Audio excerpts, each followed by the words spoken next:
Hey guys, welcome to Nerdarchy for Nerds by Nerds. I'm Ted, hanging out with some of the crew here. Hey. In unison! Yeah. So we have a GM 911 from Eve, the bewildered DM, and she has 4 players in her game, and 2 of them are experienced players with optimized character build. There's a half-orc barbarian, and there's a halfling rogue. Yes. And then you have on the other side Slimy Slim. Slimy Slim, the water genocide pirate sorcerer, and Urchin. Yes, Urchin background. Urchin background. The Forest Gnome. forest gnome pirate monk. That's right. So they're unoptimized, as you know, we would call them killer combos. Yeah, but the one is completely optimized to be the sea urchin.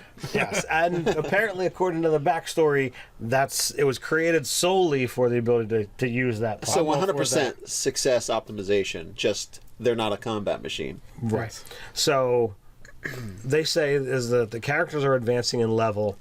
The players are noticing a growing gap in mechanical power when they actually get into combat and do things. The inexperienced players are having loads of fun playing the game, but they feel that when it actually comes time to combat that they're so much less effective. Why should they bother? Yeah, they're getting kind of disenchanted. Well, okay, step 1, get a TARDIS. Travel back in time and uncreate Pathfinder. So these players will never learn to optimize like that, ever. No. So really what Eve needs to do is start putting into the combats things for the other characters to do. You know, especially if the one character is very elemental based. So I definitely feel like there's things that you could put in to basically just challenge that character during the combat. Right. Whether they're like puzzles or tricks or traps to figure out, whatever. Just something, you know, and maybe the other character's success will actually hinge upon them completing this task. Dissect your characters, these other characters, and see, although they may not be optimized for combat, they probably have other areas where they're shining, they're really good, and things that, you know, you're going to need in order to make something accomplished. Like, for instance, a water genocide can breathe underwater. Right. So right there, that's a specialized thing. And I believe, do they have a swim speed? I think they do. I can't definitely say. Because if they do, that means that they're not going to be hindered by doing things underwater. Right. Where the other characters would be. Absolutely. So, like, that right there, that creates a situation where that character can shine. The monk pirate obviously is going to know things about nautical things, right? He's going to know nautical, and, you know, he's going to have, you know, It's a sail. It's basically the sail. So a water adventure, a water-based concept for either a fight or an adventure would be... For those 2 characters, it would be awesome. If you have a fight on a ship, they're going to be awesome.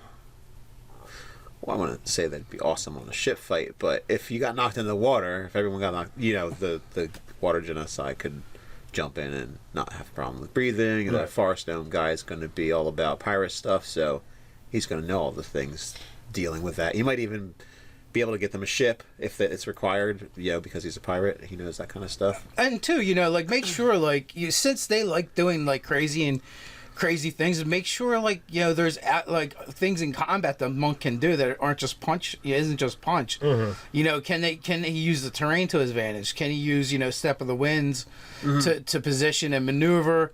You know, using the ship idea background, could he jump up to a stack of cargo and knock crates down on somebody or barrels down on somebody? Right. You know, could he get to the mast and cut one of the lines and make it drop down on the enemies? Like, you know, is there things like that can happen? So you're saying if the combat does not resemble something in Final Fantasy, then, you know, where you just like do damage, take damage, do damage, take damage, then yeah.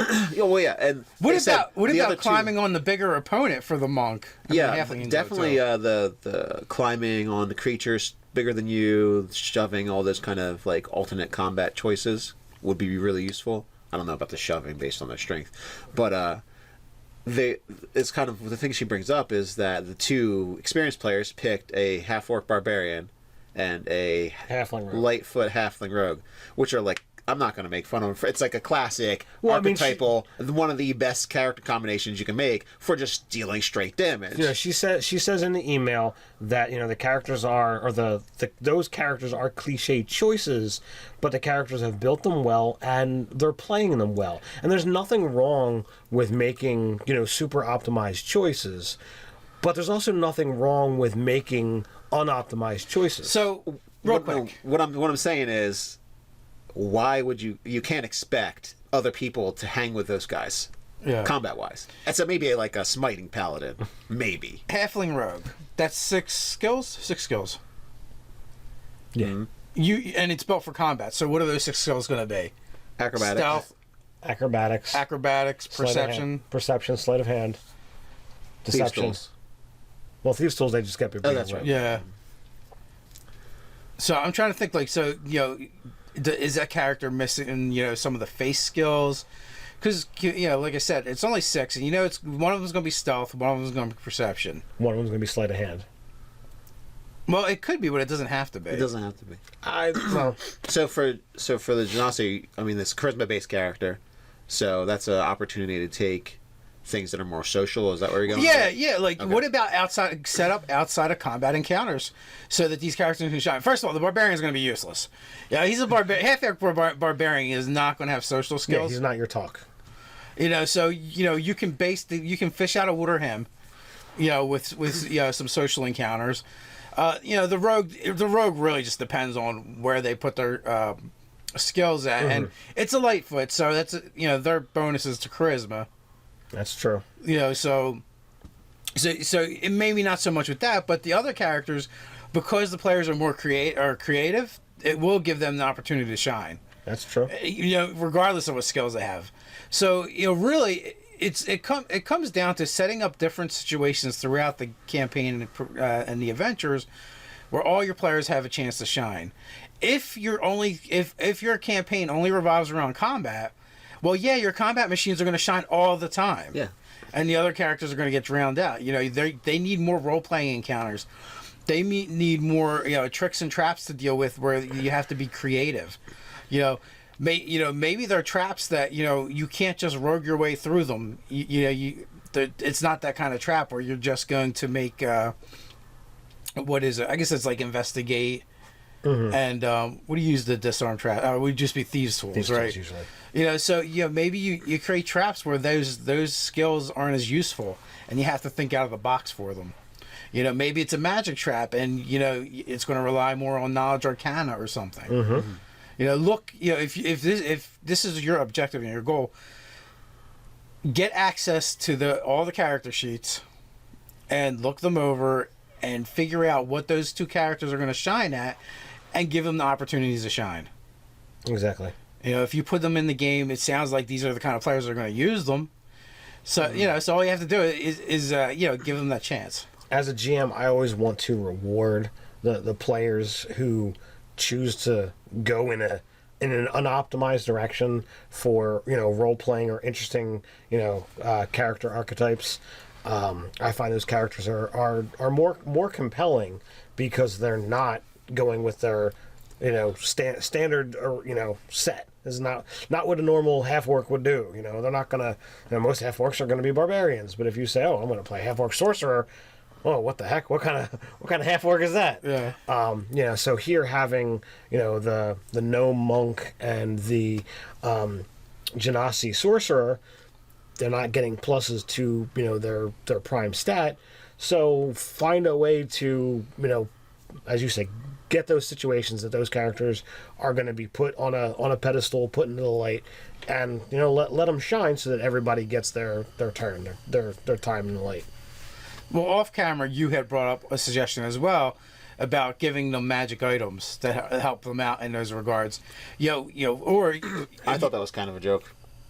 Well, I don't like the idea of fixing what I see as a problem from the DM's perspective, like a disparate, like a difference between a character's combat effectiveness. It's not necessarily with an item. It's a possibility. It's not a go-to, option. It is something that it's like, okay, well, if the characters, like, you'd brought up the possibility of how much is combat and how much isn't.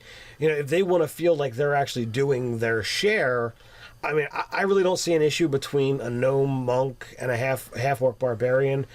If they're at the same level, the gnome is going to get an extra attack or more every round if it's just fighting with fists, because it can always punch with the offhand, and then you use your Kai points for flurry of blows, and now you're going all over the place. So I don't feel that the gnome monk is going to be that much below, and the actual spell damage on the sorcerer should be fine. It's just a matter of the DCs. Well, the problem with the gnome monk is your stat bonuses are con and intelligence. No strength or wisdom. I mean, no strength, wisdom, or dex. So your AC is going to be lower, but you're only a couple points difference on your stat.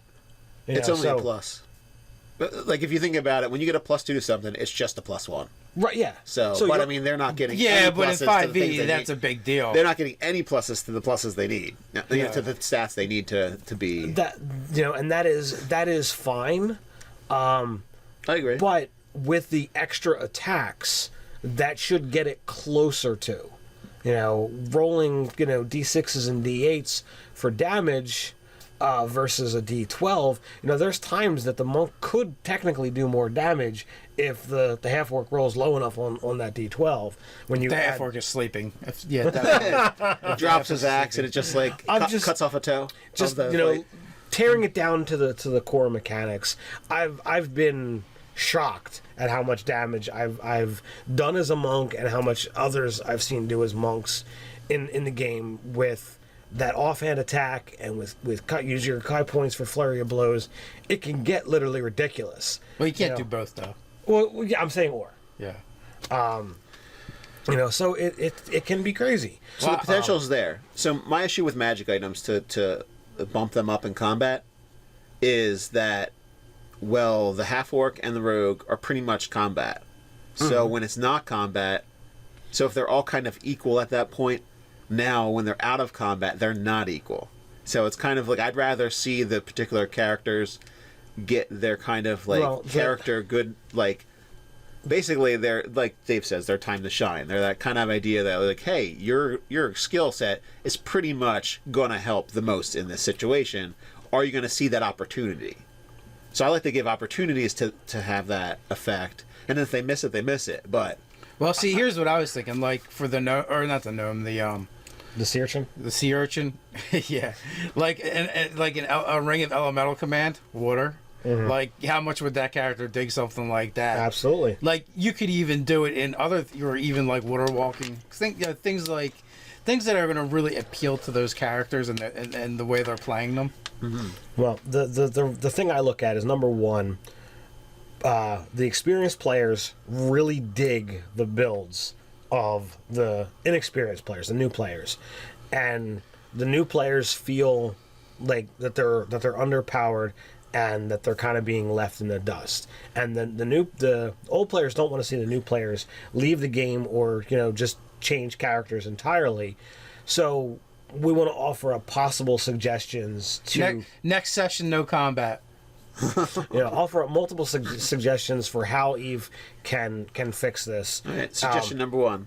And I'm being serious, because no combat does not mean no conflict. Absolutely correct. I mean, you've done multiple sessions where there was nothing to legitimately fight.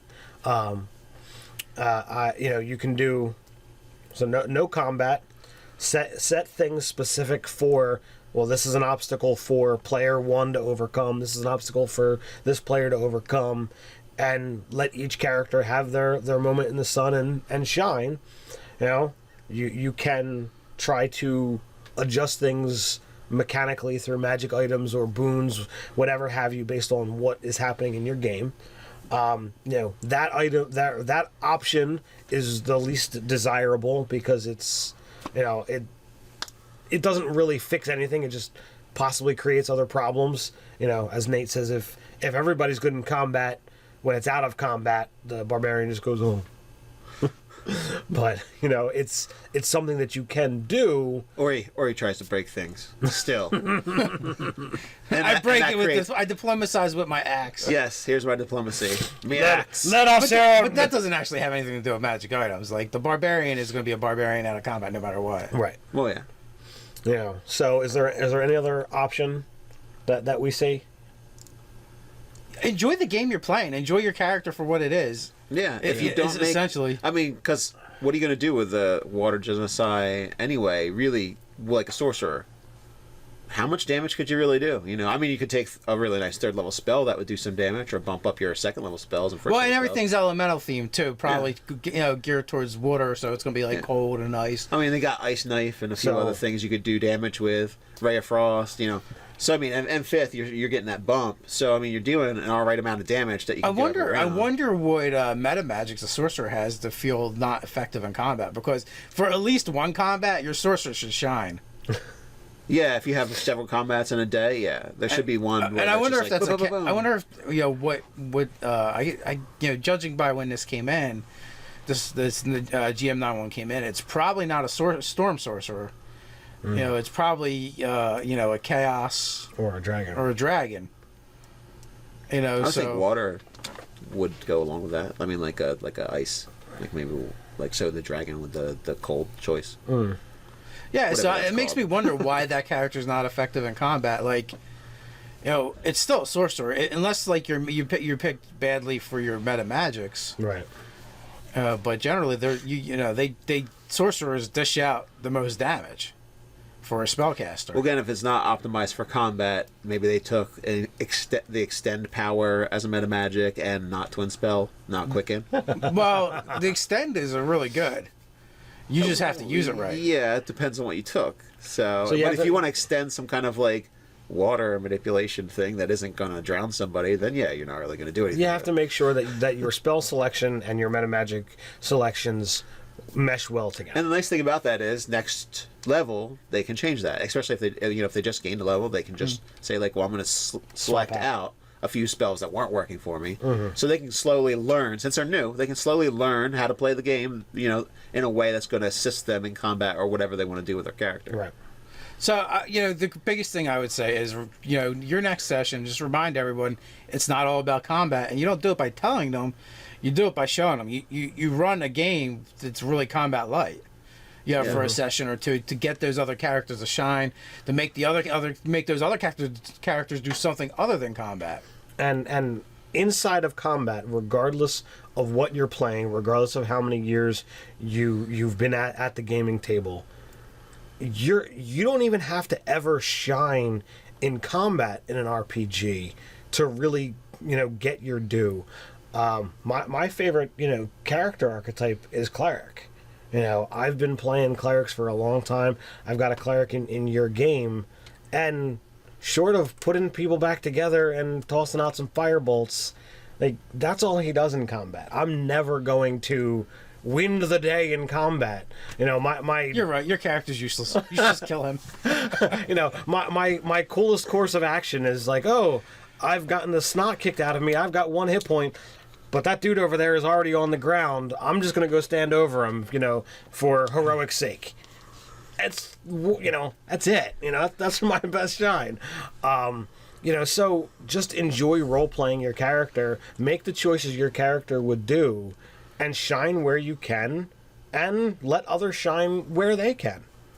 Yeah, this was the GM 911. So, while that was a good character, tip there, I would say from her perspective, definitely focus on the non-combat. Right. Well, other angles. And make sure they're aware they have other options in combat other than just I hit the thing. Yeah. Well, I was putting that out there in case, she wants to tell her players that, or in case the players themselves are watching this as well.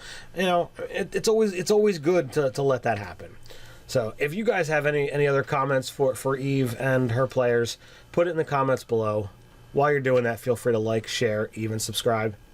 You can check us out at nerdarchy.com. You also join the conversation over on Reddit. So until next time, stay nerdy.